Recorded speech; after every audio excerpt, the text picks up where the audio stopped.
حدیث نمبر 2731 یہ واقعہ کیا ہے؟ صلح حدیبیہ کا مشہور واقعہ۔ جب حدیبیہ میں صلح ہوئی نبی صلی اللہ علیہ وسلم اور صحابہ مشرکین مکہ کے درمیان، تو جو صلح میں معاہدہ ہوا تھا وہ ریٹن فارم میں لایا جا رہا تھا۔ آپ صلی اللہ علیہ وسلم نے سیدنا علی رضی اللہ تعالیٰ عنہ کو بلایا اور ان سے فرمایا کہ لکھو، اکتب بسم اللہ الرحمن الرحیم، بسم اللہ الرحمن الرحیم سے لکھنا شروع کرو۔ آخر میں آپ صلی اللہ علیہ وسلم نے کیا لکھوایا حضرت علی سے؟ ھذا ما قضى علیہ محمد رسول اللہ، یہ وہ فیصلہ ہے جو محمد صلی اللہ علیہ وسلم جو اللہ کے رسول ہے ان کا فیصلہ ہے، یہ لکھ دیا گیا۔ مشرکین نے اس پہ بھی اعتراض کیا تو کہنے لگے فواللہ لو كنا نعلم انك رسول اللہ ما صددناك عن البيت ولا قاتلناك، بھائی اگر ہم آپ کو رسول اللہ مان لیں تو ہم آپ سے جھگڑا، پھر ہم آپ سے نہ قتال کرتے نہ ہم بیت اللہ میں آنے سے آپ کو روکتے، سارا جھگڑا ہی اس لفظ کا ہے کہ ہم آپ کو رسول اللہ نہیں مانتے، لہٰذا یہ لفظ بھی آپ مٹائیں۔ ولكن اكتب محمد بن عبد اللہ، کہنے لگے کہ بھئی آپ محمد بن عبداللہ لکھیں۔ وقال النبی صلی اللہ علیہ وسلم واللہ انی لرسول اللہ وان کذبتمونی، اللہ کی قسم میں اللہ کا رسول ہی ہوں اگرچہ تم مجھے جھٹلاؤ۔ پھر آپ نے سیدنا علی رضی اللہ عنہ سے فرمایا اکتب محمد بن عبداللہ، اے علی لکھ دو محمد بن عبداللہ۔ امام زہری کہتے ہیں کہ حضرت علی رضی اللہ تعالیٰ عنہ جو تھے وہ ان کو یہ بہت مشکل لگا ان کو یہ کہ میں رسول اللہ کے لفظ کو اپنے ہاتھ سے کیسے مٹاؤں۔ تو نبی صلی اللہ علیہ وسلم نے پھر کیا فرمایا سیدنا علی سے؟ بخاری کی حدیث کے مطابق ارینی مکانہا، اے علی مجھے بتاؤ کہاں لکھا ہے رسول اللہ۔ فاراہ مکانہا، حضرت علی نے بتایا نبی کو، فمحاہا، نبی نے اپنے دست مبارک سے اس کو مٹا دیا۔ اس سے بھی صاف پتہ چلتا ہے بھائی اگر ہمارے نبی صلی اللہ علیہ وسلم لکھنا جانتے یا پڑھنا جانتے تو آپ سیدنا علی سے کیوں پوچھتے کہ مجھے بتاؤ کہاں لکھا ہوا ہے؟ تو یہ تمام چیزیں نبی کی تعظیم کو بڑھاتی ہیں کہ جو پیغمبر نہ لکھنا جانتا ہو نہ پڑھنا جانتا ہو لیکن اس نے ساری دنیا کو علوم سکھائے، اور میں دوبارہ اس شعر کو ریپیٹ کرتا ہوں، بعد از خدا بزرگ تو یہ قصہ مختصر، پوری امت کا اس پر اجماع ہے کہ اللہ کے بعد سب سے زیادہ علم اللہ نے سید الانبیاء محمد صلی اللہ علیہ وسلم کو دیا ہے، لیکن آپ کو امی کہنا یا آپ کو یہ کہنا کہ آپ صلی اللہ علیہ وسلم لکھنا پڑھنا نہیں جانتے تھے اور تعظیم کے لیے سے کہنا، پھر اس کو ایکسپلین کرنا، یہ تمام باتیں اس بات کی دلیل ہیں کہ یہ کہنے والا نبی کی تعظیم کر رہا ہے، اور ایسے تعظیم کرنے والے پر گستاخی کے فتوے لگانا کسی بھی طرح سے نہیں بنتا۔ اور اگر پھر بھی آپ یہ سمجھتے ہیں کہ یہ گستاخی ہے معاذ اللہ، تو پھر میں آپ کے سامنے کچھ بریلویوں کے چوٹی کے علماء کے حوالے پیش کرتا ہوں مختصر،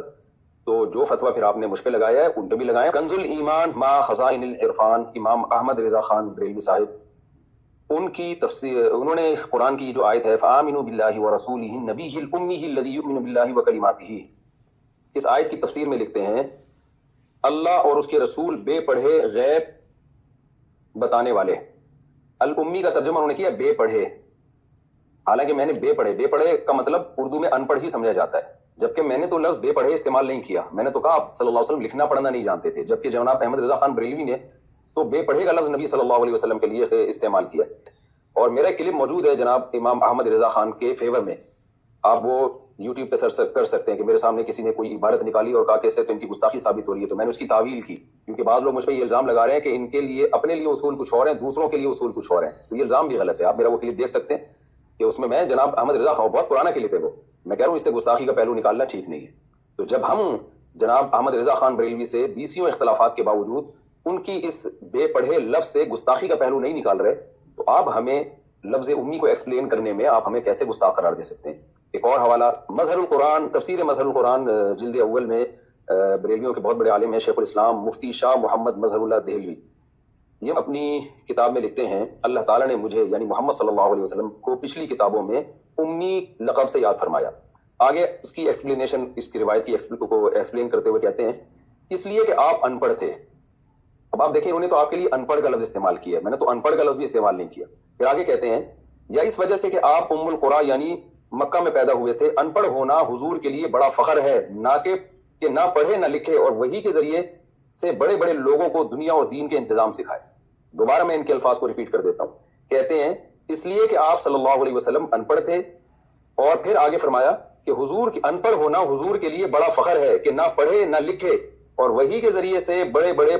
پڑھے لکھوں کو دنیا اور دین کے انتظام سکھائے۔ یہی بات تو ہم پورے بیان میں کہتے رہے ہیں، پھر بھی ہم نے ادب میں ان پڑھ کا لفظ استعمال نہیں کیا، لیکن جو بریلویوں کے یہ بڑے عالم ہیں انہوں نے تو ان پڑھ کا لفظ بھی استعمال کر لیا اور نہ پڑھے نہ لکھے کا لفظ بھی استعمال کر لیا، اور ان کو اس طرح کی باتوں کو ہم نے یہی کہا کہ بھائی ان کا مقصد نبی کی تعظیم تھی، توہین نہیں تھی۔ پورا میرا بیان جو کینیڈا میں ہوا ہے پورا نبی کی تعظیم اور قرآن کی صداقت پہ بیان ہوا ہے، آپ مجھے گستاخ قرار دیتے ہیں میرے ان جملوں کی وجہ سے، تو پھر آپ ان بزرگوں کی طرف بھی آئیے اور ان کو بھی آپ گستاخ قرار دیں۔ فتاوی رضویہ جلد نمبر 14 صفحہ نمبر 237، اس میں جناب احمد رضا خان بریلوی صاحب لکھتے ہیں کیا یحرفون الکلم عن مواضعہ کے سر پر سینگ ہوتے ہیں؟